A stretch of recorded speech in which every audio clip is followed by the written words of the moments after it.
আসসালামু আলাইকুম। সবাইকে স্বাগত জানাচ্ছি। আমি নাসরুল ইসলাম তন্ময়। শুরুতে বিআরবি কেবল সংবাদ শিরোনাম জানিয়ে দেব এই মুহূর্তে হাতে পাওয়া সর্বশেষ গুরুত্বপূর্ণ আপডেট বাংলা সংবাদ। শুরুতেই থাকছে শেখ হাসিনা কোথায়, ভারতে নাকি আরব আমিরাতে? পদত্যাগ করে দেশ ত্যাগ করা বাংলাদেশের সাবেক প্রধানমন্ত্রী আওয়ামী লীগ সভানেত্রী শেখ হাসিনা ভারত ছেড়েছেন এমন গুঞ্জন উঠেছে সর্বত্র। বেশ কয়েকটি সূত্র ও গণমাধ্যম এমন তথ্য দিয়েছে, তবে নিশ্চিতভাবে কোনো সূত্রই বিস্তারিত জানাতে পারেনি। তাদের বক্তব্য, ভারত ছেড়ে শেখ হাসিনা আরব আমিরাতের আজমান শহরে আশ্রয় নিয়েছে। সংবাদ মাধ্যমগুলোতে প্রকাশ করা হয়েছে যে আরব আমিরাতের আজমানে আওয়ামী লীগের প্রভাবশালী নেতা শামীম ওসমানের নিজের একটি বাড়ি রয়েছে। সম্প্রতি তাকে দেশটিতে দেখা গেছে। সেখানে তিনি তার পরিবার সহ শীর্ষ কয়েকজন নেতাদের আশ্রয়ের বিষয়ে কাজ করছেন। সাবেক প্রধানমন্ত্রী শেখ হাসিনাকে তিনি এ বিষয়ে সহযোগিতা করবেন বলে জানা গেছে সূত্রগুলো থেকে। এবারে জানাবো সাবের হোসেন চৌধুরীকে লক্ষ্য করে পঞ্চাটিম নিক্ষেপ। বিএনপির কার্যালয়ে পুলিশের লাঠি চার্জে মকবুল নামের এক কর্মী নিহত হবার ঘটনায় দায়ের করা মামলায় সাবেক মন্ত্রী সাবের হোসেন চৌধুরীকে 5 দিনের রিমান্ড মঞ্জুর করেছেন আদালত। হত্যা মামলা রিমান্ড শুনানি শেষে আদালতের সামনে সাবের হোসেনের উপর পচা ডিম নিক্ষেপ করেছেন বিএনপি নেতাকর্মীরা। এছাড়া আদালতে পুলিশের প্রোটোকল ভেঙে তার উপর হামলারও চেষ্টা করেছে কয়েকজন।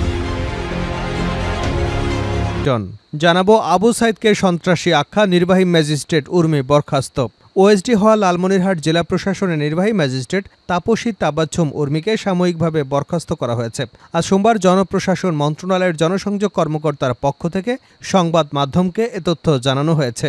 বৈষম্য বিরোধী ছাত্র আন্দোলনে পুলিশের গুলিতে নিহত বেগম রোকেয়া বিশ্ববিদ্যালয়ের ছাত্র আবু সাইদকে সন্ত্রাসী আখ্যা দিয়ে ফেসবুকে পোস্ট দিয়েছিলেন তাপসী তাবাচ্ছুম উর্মি। তার বিরুদ্ধে সরকারি বিধি অনুযায়ী প্রশাসনিক ব্যবস্থা নেবারও প্রক্রিয়া শুরু করেছে সরকার। এদিকে গত 7 দিনে ভারতে গেছে 411 টন ইলিশ। অনেক আলোচনা সমালোচনার পর ভারতে রপ্তানি হচ্ছে বাংলাদেশের ইলিশ। যশোরের বেনাপোল স্থলবন্দর দিয়ে গত 7 দিনে 131 ট্রাকে করে 411 টন 300 কেজি ইলিশ ভারতে রপ্তানি করা হয়েছে। জানিয়ে দেব, দুর্নীতি কিছুটা কমলেও চাঁদাবাজি তেমন কমেনি পরিকল্পনা উপদেষ্টা।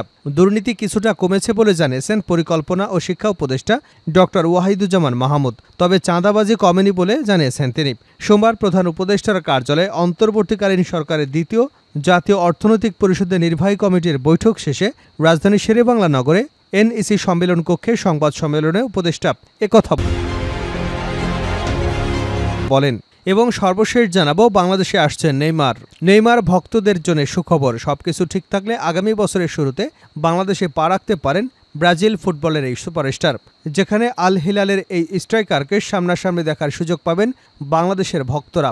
নেইমারের বাংলাদেশে আসার বিষয়টি দেশের একটি বেসরকারি টেলিভিশনকে নিশ্চিত করেছেন এই তারকার পারিবারিক বন্ধু রবিন মিয়া। এতক্ষণ শিরোনাম শুনছিলেন, এবার বিস্তারিত। প্রিয় দর্শক, আপনি যদি এই চ্যানেলে নতুন হয়ে থাকেন, ভিডিওটি দেখতে দেখতে চ্যানেলটি সাবস্ক্রাইব করে আমাদের সঙ্গে থাকুন। আর এই ভিডিও সম্পর্কে আপনি আপনার মূল্যবান মতামতটি কমেন্ট বক্সে জানিয়ে দিন। আর হ্যাঁ প্রিয় দর্শক, জানিয়ে দিন ভিডিওটি কোথা থেকে দেখছেন। শেখ হাসিনা কোথায়, ভারত নাকি আরব আমিরাতে? পদত্যাগ করে দেশ ত্যাগ করা বাংলাদেশের সাবেক প্রধানমন্ত্রী এবং আওয়ামী লীগের সভানেত্রী শেখ হাসিনা ভারত ছেড়েছেন এমন গুঞ্জন উঠেছে সর্বত্র। বেশ কয়েকটি সূত্র ও গণমাধ্যম এমন তথ্য দিয়েছে, তবে নিশ্চিতভাবেই কোনো সূত্রই এর বিস্তারিত জানাতে পারেনি। তাদের বক্তব্য, ভারত ছেড়ে শেখ হাসিনা আরব আমিরাতে আজমান শহরে আশ্রয় নিয়েছে। সংবাদ মাধ্যমগুলোতে প্রকাশ করা হয়েছে যে আরব আমিরাতের আজমানে আওয়ামী লীগের প্রভাবশালী নেতা শামীম ওসমানের নিজের একটি বাড়ি আছে। সম্প্রতি তাকে দেশটিতে দেখা গেছে। সেখানে তিনি তার পরিবার সহ শীর্ষ কয়েকজন নেতাদের আশ্রয়ের বিষয়ে কাজ করছেন। সাবেক প্রধানমন্ত্রী শেখ হাসিনাকেও তিনি এ বিষয়ে সহযোগিতা করছেন বলে জানায় সূত্রগুলো। তবে ঠিক কবে নাগাদ শেখ হাসিনা আরব আমিরাতে পৌঁছেছেন অথবা তিনি কি সত্যিই ভারত ছেড়েছেন তার কোনো তথ্য দায়িত্বশীল পক্ষ এখনও নিশ্চিত করতে পারেনি। এমনকি ভারতের পক্ষ থেকেও এমন কোনো বক্তব্য এখনও আসেনি। তবে এর আগেও এমন গুঞ্জন রটে যে পদত্যাগ করে দেশ ত্যাগের পর ভারতে গিয়ে সেখান থেকে ইউরোপ, আমেরিকা এবং মধ্যপ্রাচ্যের বেশ কয়েকটি দেশে শেখ হাসিনার রাজনৈতিক আশ্রয় চেয়েছে এবং ব্যর্থ হয়েছেন। তবে সেই সময় তার ছেলে সজীব ওয়াজেদ জয় নিশ্চিত করে বলেন যে তার মা ভারতে আছেন এবং কোথাও আশ্রয় চাননি। এদিকে আন্তর্জাতিক কূটনৈতিক মহলে শেখ হাসিনার ভারতের অবস্থান নিয়ে মোদী সরকারকে দেশের ভেতরে বাইরে যথেষ্ট চাপের মুখে পড়তে হয়েছে। এ নিয়ে মোদী সরকারকে বিব্রতকর অবস্থার মধ্য দিয়ে যেতে হয়েছে বলে বেশ কিছু আন্তর্জাতিক গণমাধ্যম নিশ্চিত করেছে।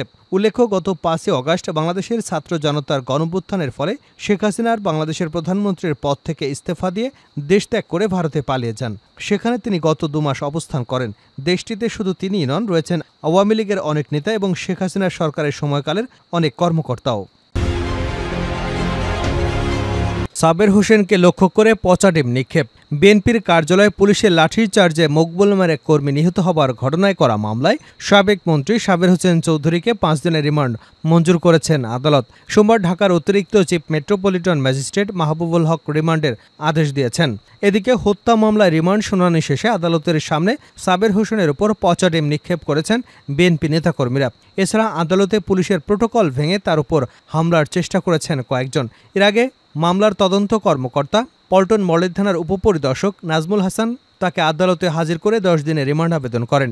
বাদী পক্ষের ঢাকা আইনজীবী সমিতির সাবেক সাধারণ সম্পাদক ওমর ফারুকে রিমান্ড আবেদনের পক্ষে শুনানি করেন।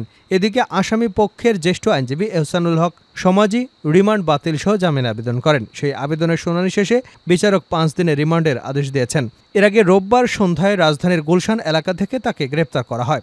2022 সালে 10 ডিসেম্বর বিএনপির এক দফা দাবি আন্দোলন কর্মসূচি ঘিরে সারা দেশে নেতাকর্মীরা যখন জড়ো হতে থাকেন, তখন আসামিরা বিএনপির সমাবেশ বানচালের সিদ্ধান্ত নেন।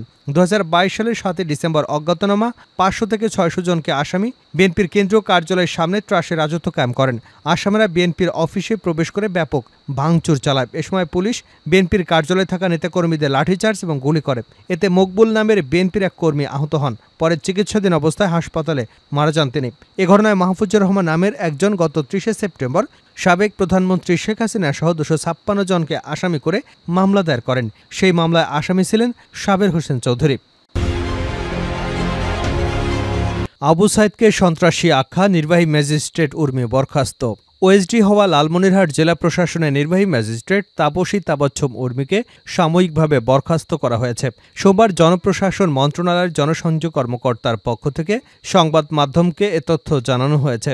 বৈষম্য বিরোধী ছাত্র আন্দোলনে পুলিশের গুলিতে নিহত বেগম রোকেয়া বিশ্ববিদ্যালয়ের ছাত্র আবু সাইদকে সন্ত্রাসী আখ্যা দিয়ে ফেসবুকে পোস্ট দিয়েছিলেন তাপসী তাবাচ্ছুম উর্মি। তার বিরুদ্ধে চাকুরি বিধি অনুযায়ী প্রশাসনিক ব্যবস্থা নেওয়ার প্রক্রিয়া শুরু করেছে সরকার। গত 7 দিনে ভারতে গেছে 411 টন ইলিশ। অনেক আলোচনা সমালোচনার পর ভারতে রপ্তানি হচ্ছে বাংলাদেশের ইলিশ। যশোরের বেনাপোল স্থলবন্দর দিয়ে গত 7 দিনে 131 ট্রাকে করে 411 টন 300 কেজি ইলিশ ভারতে রপ্তানি করা হয়েছে। গতকাল রবিবার বিষয়টি নিশ্চিত করেছেন বেনাপোল স্থলবন্দরের উপপরিচালক রাশিদুল সজীব নাজির। জানা যায়, গত 26 সেপ্টেম্বর 20 ট্রাকে 54 টন 460 কেজি, শনিবার 15 ট্রাকে 45 টন 200 কেজি, রোববার 6 ট্রাকে 19 টন, সোমবার 30 ট্রাকে 89 টন, মঙ্গলবার 23 ট্রাকে 69 টন 640 কেজি, বৃহস্পতিবার 30 ট্রাকে 92 টন এবং 5 অক্টোবর সন্ধ্যা 6:30 পর্যন্ত 13 ট্রাকে 42 টন ইলিশ ভারতে রপ্তানি হয়েছে। প্রতি কেজি ইলিশ রপ্তানি করা হচ্ছে $10, যা বাংলাদেশি 1180 টাকায়। রপ্তানির বিষয়ে মৎস্য অধিদপ্তরের বেনাপোল স্থলবন্দরের মৎস্য পরিদর্শন ও মান নিয়ন্ত্রক কেন্দ্রের কর্মকর্তা মাহবুবুর রহমান বলেন, ইলিশ রপ্তানির পরিপত্রটি কয়েক বছর আগের। তবে এখন ইলিশের দেশীয় বাজার দরের সঙ্গে সঙ্গতি রেখে দাম সমন্বয় হতে পারে। এ বিষয়ে বেনাপোল স্থলবন্দরের উপপরিচালক রাশিদুল নজিব নাজির বলেন, শনিবার সন্ধ্যা পর্যন্ত 13 ট্রাকে 42 টন ইলিশ রপ্তানি হয়েছে। এ নিয়ে এক সপ্তাহে ভারতে ইলিশ রপ্তানি হল 411 টন 300 কেজি। বাংলাদেশে আসছে নেইমার ভক্তদের জন্য সুখবর। সব ঠিক থাকলে আগামী বছরের শুরুতে বাংলাদেশে পা রাখতে পারেন ব্রাজিল ফুটবলের এই সুপারস্টার, যেখানে আল হিলালের এক স্ট্রাইকারকে সামনাসামনি দেখার সুযোগ পাবেন বাংলাদেশের মানুষ। নেইমারে বাংলাদেশে আসার বিষয়টি দেশের একটি বেসরকারি টেলিভিশনকে নিশ্চিত করেছেন এই তারকার পারিবারিক বন্ধু রবিন মিয়া। রবিন বলেন, নেইমারের আসার ব্যাপারে একটি প্রতিষ্ঠানের সঙ্গে মৌখিক ও লিখিতভাবে কথা হয়েছে। আশা করি আগামী বছরের শুরুর দিকে তাকে বাংলাদেশে আনতে পারবো। আমি চাইব নেইমারের এই সফরটা যেন পুরোপুরি দেশের মানুষের আবেগের সঙ্গে মিশে যেতে পারে। আমরা 4টি আয়োজন করব। 16 কোটি মানুষকে আর নেইমারের সঙ্গে দেখা করানো সম্ভব নয়। আমরা আমাদের জায়গা থেকে যতটুকু সম্ভব করব। এর আগে গত বছর ব্রাজিলিয়ান কিংবদন্তি রোনালদিনহো এবং আর্জেন্টাইন তারকা এমিলিয়ানো মার্টিনেস এসেছিলেন বাংলাদেশে। তবে দুটি সফরই বিতর্ক জন্ম দিয়েছিল। নেইমারের বেলায় যেন এমনটি না হয় সেদিকে খেয়াল রাখবেন বলে জানিয়েছেন রবিন।